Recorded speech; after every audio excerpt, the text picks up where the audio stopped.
And welcome to Storytime with Clawfurnicat. Today we will be reading The Keepers of Hattu, Real or Myth, Volume 2 by Alton Bar al-Khalil.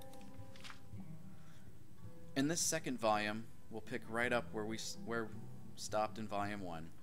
After a botched surprise assault on our forces in the southern regions of Hammerfell, our troops divided into several smaller regiments and scattered into the northern region of the province. My unit settled in the upper part of Skaven between it and Dragonstar. Both Skaven and Dragonstar each hold immeasurable importance to the history of my people, and it seemed that our own mark on history would take place in this storied region as well. Weeks turned into months, and months into years, and the legend of the Keepers, as we began calling them, continued to grow. There were stories of ambushes of supply convoys to the Thalmor, an underground network of spies all passing along actionable intelligence against the enemy, and even stories of secretly smuggling in food and supplies for our own troops. I cannot confirm or deny the validity of those stories, but I can tell you about the man I met and the men I served with during this time. His name was in fact Valerius Tiberius Artoria, and he was the hero of the Battle of the Red Ring.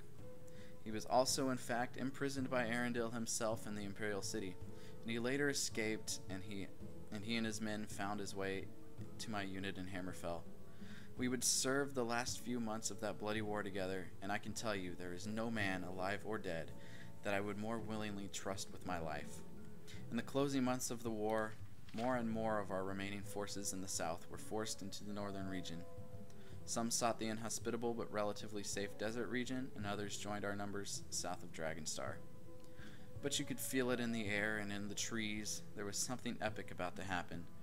Of course, we knew what was formerly Arendel's army was coming for us. In many ways, we played into their hands by backing ourselves into a corner.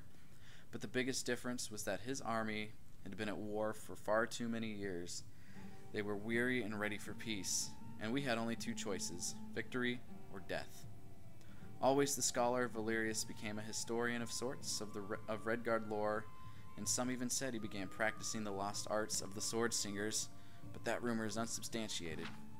So it was somewhat fitting that the final stand would take place with our backs against the Orkland and Dragontail Mountains. This historical parallel was not lost on Valerius, and he used the legend of the Battle of Hattu Mountain to inspire us and motivate our ranks. If nothing else, he was a powerful motivator, and he knew how to get the blood pulsing through every vein in a soldier's body. He even adopted the symbolic hammer and anvil, and it flowed on many of our banners and was worn on many a man's armor. But he was right in the fact that the legendary Frondar Hunding stood his ground at the Battle of Hattu Mountain and did not let his oppressors defeat him. Even in the face of overwhelming numbers of troops and outmatched armor and weaponry, Frondar had defeated his enemy. The story of our battle was not nearly as poetic, and I doubt many historians will remember it so fondly. But the fact remains that we did stand our ground, and we were not defeated. It was a battle, and a war for that matter, of attrition. In this, we had the advantage. We were fighting for our home, victory or death. They were only fighting to be able to go home. After this battle, I never saw Valerius again. In fact, after the second treaty, he vanished as mysteriously as he arrived. Oh, you heard whispers of this and that about the Keepers and all the time, but these were mostly ghost stories, stuff of legend and whatnot.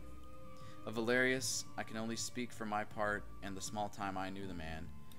As I said, there is no other with whom I would more willingly trust or give my life concerning the rest. I will leave you to decide that on your own.